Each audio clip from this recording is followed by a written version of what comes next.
আসসালামু আলাইকুম, স্বাগত জানাচ্ছি আরটিভির মধ্যাহ্নের সংবাদে। আপনাদের সঙ্গে আছি আমি ফারহিনা বিনতে ওমর। তিনবারের প্রধানমন্ত্রী বেগম খালেদা জিয়াকে উন্নত চিকিৎসার জন্য লন্ডনে নিতে ঢাকায় পৌঁছেছেন পুত্রবধূ জোবাইদা রহমান।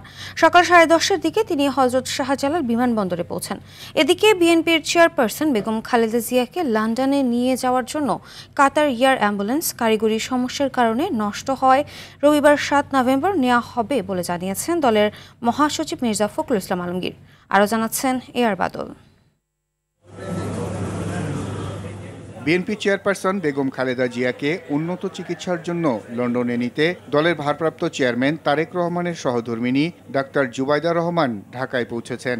শুক্রবার সকাল 10:45 তাকে বহনকারী বাংলাদেশ বিমানের ফ্লাইটটি হযরত শাহজালাল আন্তর্জাতিক বিমানবন্দরে অবতরণ করে।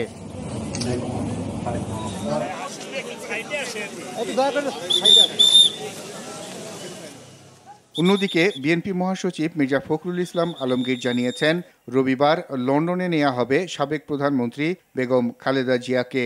লন্ডনে নেয়ার জন্য কাতারের আমিরের দেয়া এয়ার অ্যাম্বুলেন্সটি নষ্ট হওয়ার কারণে তিনবারের প্রধানমন্ত্রী বেগম খালেদা জিয়াকে উন্নত চিকিৎসার জন্য লন্ডনে নেয়ার এ তারিখ পরিবর্তন হয়েছে। ওই এয়ারক্রাফট আপনার খারাপের কারণে আমরা ওটা পাচ্ছি না। আমরা একটা নতুন এয়ারক্রাফট ওরা জোগাড় করছে, ওরাই কাতারি। সেটা কথা আছে আগামীকাল আসবে, 6 তারিখে এসে 7 তারিখে ফ্লাই করবে। কিন্তু ম্যাডামের শরীর ভালো না, তো এই জন্য ম্যাডামের আবার আজকে একটা প্রসিজার হবে। পরে ডক্টররা ডিসাইড করবেন ম্যাডাম ফিট কিনা টু ফ্লাই। 7 তারিখে সকালের দিকে হতে পারে আর কি। এর আগে রাজধানীর এভার কেয়ার হাসপাতালে চিকিৎসাধীন বিএনপি চেয়ারপারসন বেগম খালেদা জিয়াকে উন্নত চিকিৎসার জন্য লন্ডনে নেয়ার সব প্রস্তুতি সম্পন্ন হয়। 23 নভেম্বর শ্বাসকষ্ট নিয়ে ভর্তি হলেও শারীরিক অবস্থার উন্নতি না হওয়ায় চিকিৎসকদের পরামর্শ, পরিবার ও দলের পক্ষ থেকে এই সিদ্ধান্ত নেওয়া হয়। এআর বাদল, আরটিভি, ঢাকা। এ বিষয়ে আরও জানাতে এভার কেয়ার হাসপাতালের সামনে থেকে সরাসরি যুক্ত হচ্ছেন শামীম চৌধুরী। শামীম, খালেদা জিয়াকে লন্ডনে নেয়ার বিষয়ে সবশেষ কি তথ্য আছে আপনার কাছে জানাবেন?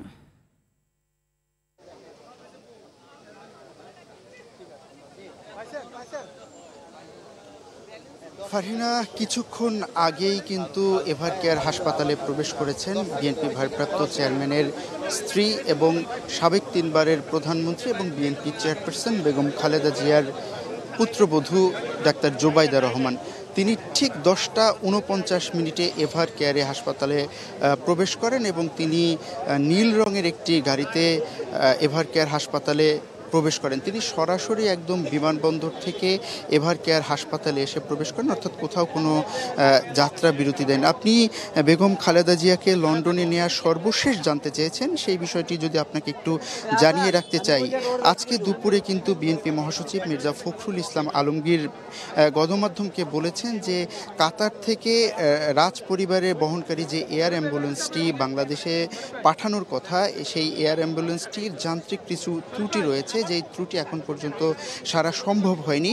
সেই যান্ত্রিক ত্রুটি যদি সারা সম্ভব হয় তাহলে কিন্তু আগামীকাল নাগাদ ঢাকাতে অবতরণ করবে সেই এয়ার অ্যাম্বুলেন্সটি। এবং বিএনপি মহাসচিব মির্জা ফখরুল ইসলাম আলমগীর জানিয়েছেন যে বেগম খালেদা জিয়ার শারীরিক অবস্থা যদি স্টেবল হয়, অর্থাৎ যে চিকিৎসকরা তার চিকিৎসক করছেন, দায়িত্বরত চিকিৎসকরা, তারা যদি সম্মতি দেন তাহলে আগামী রবিবার অর্থাৎ 7 তারিখে সেই এয়ার অ্যাম্বুলেন্সে করে বেগম খালেদা জিয়াকে যুক্তরাজ্যের উদ্দেশ্যে নিয়ে যাওয়া হবে উন্নত চিকিৎসার জন্য। আর কিছুক্ষণ আগেই কিন্তু ডাক্তার জোবাইদা রহমান এই এভার কেয়ার হাসপাতালে প্রবেশ করেছেন এবং তিনি কিন্তু সরাসরি বেগম খালেদা জিয়ার ব্যক্তিগত চিকিৎসক ডাক্তার এজেডএম জাহিদ হোসেনের কাছে যাবেন এবং বেগম খালেদা জিয়ার সর্বশেষ যে শারীরিক যে অবস্থা, সেই অবস্থা কিন্তু তিনি জানবেন, পর্যবেক্ষণ করবেন এবং এর পরেই কিন্তু একটা সিদ্ধান্ত নেবেন যে আসলে তাকে যুক্তরাজ্যে নেওয়া হবে কিনা। আপনি কিন্তু ইতিমধ্যেই জানেন যে বেগম খালেদা জিয়ার চিকিৎসার জন্য ইতিমধ্যেই রিচার্ড বিলি যুক্তরাজ্য থেকে একজন ডাক্তার যুক্ত হয়েছিলেন এবং পরে কিন্তু চীনের 4 সদস্যের একটা টিম এখানে যুক্ত হয়েছিলেন এবং তারা কিন্তু বেগম খালেদা জিয়ার চিকিৎসার তত্ত্বাবধানে আছেন ডাক্তার জোবাইদা রহমান প্রবেশ করেছেন এবং সেই মেডিকেল বোর্ডকে কিন্তু যুক্তরাজ্য থেকে আগেই ডাক্তার জোবাইদা রহমান তত্ত্বাবধান করেছিলেন এবং তিনি যে বেগম খালেদা জিয়াকে যুক্তরাজ্যের যে হাসপাতালে নেওয়া হবে এবং যে চিকিৎসক তার চিকিৎসা করবেন সেই চিকিৎসকদের সঙ্গেও কিন্তু যে তত্ত্বাবধানের যে বিষয়টি, সমন্বয়ের যে বিষয়টি, সেটিও কিন্তু করেছেন ডাক্তার জোবাইদা রহমান। সুতরাং ডাক্তার জোবাইদা রহমান একজন ডাক্তার হওয়ার জন্য তিনি একজন রোগীর শরীরের অবস্থা বুঝতে পারেন, ঠিক সেই কারণেই কিন্তু তিনি এভারকেয়ার হাসপাতালে প্রবেশ করেছেন এবং ডাক্তার AZM জাহিদ হোসেনের সঙ্গে তিনি কিন্তু কথা বলবেন এবং সমন্বয়ে যে কর্তব্যরত চিকিৎসক আছেন তাদের সঙ্গে কিন্তু তারা কথা বলবেন এবং কথা বলার পরই কিন্তু তার শারীরিক অবস্থা জানা যাবে এবং শারীরিক অবস্থা যদি স্টেবল হয়, অর্থাৎ যদি স্থিতিশীল থাকে বা একটা অনেক দূরে ভ্রমণ করার মতো বেগম খালেদা জিয়ার শারীরিক অবস্থা হয়, সেক্ষেত্রেই কিন্তু বেগম খালেদা জিয়াকে নিয়ে যুক্তরাজ্যের উদ্দেশ্যে এই ঢাকা থেকে রওনা দিবে আগামী 7 তারিখ অর্থাৎ রবিবার। আর আপনারা কিন্তু এর আগে জানেন যে সবাই জানেন যে বেগম খালেদা জিয়াকে কিন্তু একটু শরীর খারাপ হওয়ার কারণে গত 23 তারিখে তাকে এভারকেয়ার হাসপাতালে এনে ভর্তি করানো হয় এবং এরপর কিন্তু তিনি কেবিনেই চিকিৎসা নিচ্ছিলেন, কিন্তু পরবর্তীতে শরীরের অবস্থা একটু খারাপ হওয়ার কারণে গত 27 তারিখে কিন্তু তাকে সিসিইউতে নেওয়া হয় এবং সিসিইউতে কিন্তু তার চিকিৎসা চলছিল। এর মাঝেই কিন্তু 27 তারিখের পর অনেক গুজবের ডালপালা ছড়িয়েছিল যে বেগম খালেদা জিয়ার আসলে শারীরিক অবস্থা কি এবং একজন নেতৃবৃন্দ এক এক কথা বলছিলেন, কিন্তু এরই মাঝে কিন্তু বিএনপির স্থায়ী কমিটির সদস্য এবং বেগম জিয়ার ব্যক্তিগত চিকিৎসক ডাক্তার AZM জাহিদ হোসেন গণমাধ্যমের সঙ্গে কথা বলেন এবং তিনি কিন্তু বলেন যে বেগম খালেদা জিয়ার শারীরিক অবস্থা একটু স্থিতিশীল হয়েছে এবং বেগম খালেদা জিয়াকে আজকেই হয়তোবা যুক্তরাজ্যের দিকে আসলে নেওয়া হবে, এরকম কথাই তিনি বলছিলেন। তো সর্বশেষ যেটা তথ্য এখান থেকে সেটা হচ্ছে যে ডক্টর জোবাইদা রহমান এভারকেয়ারে প্রবেশ করেছেন। তিনি বেগম খালেদা জিয়ার দায়িত্বে থাকা যারা চিকিৎসক রয়েছেন ডাক্তার জাহিদ সহ ডাক্তার শাহাবুদ্দিন সহ এবং যুক্তরাজ্য চীনের যে ডক্টর রয়েছেন তাদের সঙ্গে কথা বলবেন। এরপরে বেগম খালেদা জিয়ার স্বাস্থ্যের অবস্থা সম্পর্কে জানবেন এবং পরবর্তীতে সিদ্ধান্ত নেবেন যে বেগম খালেদা জিয়াকে আসলেই যুক্তরাজ্যে নেয়ার মতো স্টেবিলিটি তার শরীরে এসেছে কিনা। তো ফারহিনা, এই ছিল এভারকেয়ার হাসপাতাল থেকে এখন পর্যন্ত সর্বশেষ। ধন্যবাদ শামীম।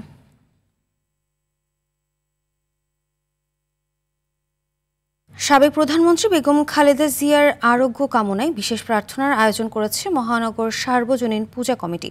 সকালে রাজধানীর শ্রী শ্রী ঢাকেশ্বরী জাতীয় মন্দিরে এই বিশেষ প্রার্থনার আয়োজন করা হয়। উপস্থিত হন মহানগর সার্বজনীন পূজা কমিটির সদস্য ও নেতৃবৃন্দ। পূজার মাধ্যমে খালেদা জিয়ার দ্রুত আরোগ্য কামনা করা হয় সেখানে। এছাড়াও তিনি যেন দ্রুত সুস্থ হয়ে আবারও সবার মাঝে ফিরে আসেন, সেজন্য দেশের সর্বস্তরের মানুষকে তার জন্য প্রার্থনা করার আহ্বান জানানো হয়।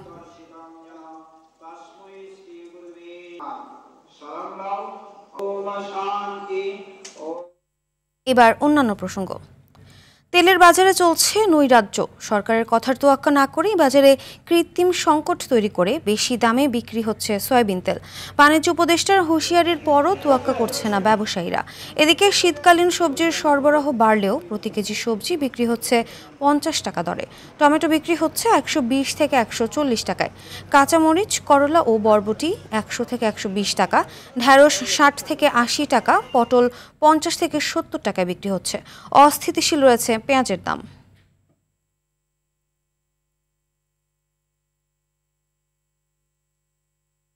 আগে 500 টাকা বেচলে 10 টাকা লাভ, এখন 1000 টাকা বেচলে এই 10 টাকা লাভ। বাজারে আসলে যে 1 কেজি কিনবে সে কিনে 250 গ্রাম 500 গ্রাম। মানুষ ক্রয় ক্ষমতার বাইরে, পয়সা নাই পকেটে। 1 টাকার মাল যদি 8 আনা হয় কোনো ফায়দা হয় না। শীতের সবজি মোটামুটি ভরপুর আইসা পড়ছে, যেরকম আপনার সিম, ফুলকপি, নতুন আলু, টমেটো এগুলা এখন ভরপুর আইসা পড়ছে। সামনে আরও আসবো, দাম কমবো। উড়লে আকাশে প্রজাপতি, প্রকৃতি পায় নতুন গতি। এ প্রতিপাদ্যকে সামনে নিয়ে জাহাঙ্গীরনগর বিশ্ববিদ্যালয়ে শুরু হয়েছে 15তম প্রজাপতি মেলা। উদ্ভিদ ও প্রাণীবিদ্যা বিভাগের আয়োজনে শুরু হওয়া এ মেলায় স্কুল কলেজের ছাত্রছাত্রী ছাড়াও বিভিন্ন শ্রেণী পেশার মানুষ অংশ নিয়েছেন। মেলা উপলক্ষে বসানো স্টলগুলোতে বিভিন্ন প্রজাতির প্রজাপতির প্রদর্শনী রয়েছে। এছাড়াও শিশুদের চিত্রাঙ্কন প্রতিযোগিতা, আলোকচিত্র প্রদর্শনী ও সাংস্কৃতিক অনুষ্ঠানেরও আয়োজন করা হয়েছে।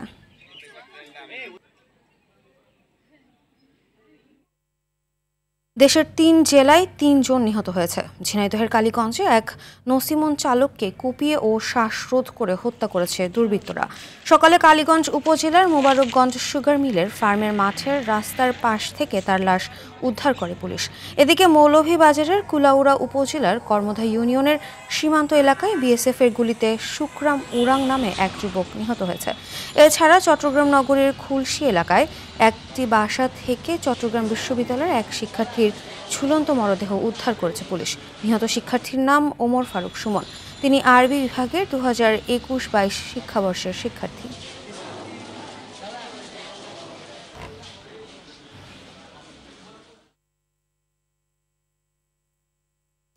এবার আন্তর্জাতিক প্রসঙ্গ। জঙ্গি অভিযুক্ত সংগঠন জামায়াতুল মুজাহিদিন বাংলাদেশ জেএমবির 5 সদস্যকে যাবজ্জীবন কারাদণ্ড দিয়েছেন ভারতের কলকাতার নগর দায়রা আদালত। দেশদ্রোহিতার অভিযোগে বুধবার তাদের এ সাজা দেওয়া হয়। সাজাপ্রাপ্ত ব্যক্তিরা হলেন মাওলানা ইউসুফ শেখ, মোহাম্মদ শহীদুল ইসলাম, মোহাম্মদ রুবেল, জবিরুল ইসলাম ও আনোয়ার হোসেন। রুবেল, জবিরুল ও আনোয়ার বাংলাদেশি বলে জানা গেছে। আব্দুল কালাম নামের এক আসামিকে বেকসুর খালাস দেওয়া হয়েছে। আদালতের তথ্য মতে খাগড়াগড় বিস্ফোরণ মামলায় দোষী সাব্যস্ত হয়ে সাজা খাটছিলেন। খাগড়াগড় মামলায় 2016 সালে পশ্চিমবঙ্গের বসিরহাট, বনগাঁ ও আসাম থেকে 6 জনকে গ্রেফতার করা হয়েছিল। ইউক্রেনের দোনবাস অঞ্চল নিয়ে কোনো ধরনের ছাড় দেবেন না বলে হুঁশিয়ারি দিয়েছেন রাশিয়ার প্রেসিডেন্ট ভ্লাদিমির পুতিন। বৃহস্পতিবার এক সাক্ষাৎকারে এই কথা জানিয়েছেন বলে জানায় ভারতীয় সংবাদ মাধ্যম ইন্ডিয়া টুডে। বর্তমানে দোনবাসের প্রায় 85% এলাকা রাশিয়ার দখলে রয়েছে। এর আগে বৃহস্পতিবার সন্ধ্যায় ভারত সফরে আসেন পুতিন। ভারত পৌঁছালে পালাম বিমানবন্দরে তাকে স্বাগত জানান দেশটির প্রধানমন্ত্রী নরেন্দ্র মোদী। স্বাগত জানানোর পর পুতিনকে রুশ ভাষায় অনুবাদ করা গীতা উপহার দেন নরেন্দ্র মোদী। जो शुभकामनाएं दी उसके लिए भी খেলার খবর ফুটবল। বহুল প্রতীক্ষিত ফিফা বিশ্বকাপের ড্র হবে আজ। ওয়াশিংটনের জন এফ কেনেডি সেন্টারে রাত 11টায় শুরু হবে এর আনুষ্ঠানিকতা। 48 দল নিয়ে যুক্তরাষ্ট্র, মেক্সিকো ও কানাডায় হতে যাওয়া এবারের বিশ্বকাপের ড্র অনুষ্ঠানে থাকছে জমকালো সব আয়োজন। প্রথমবারের মতো দেয়া হবে ফিফা শান্তি পুরস্কার। বিস্তারিত মাহফুজুল ইসলামের রিপোর্টে।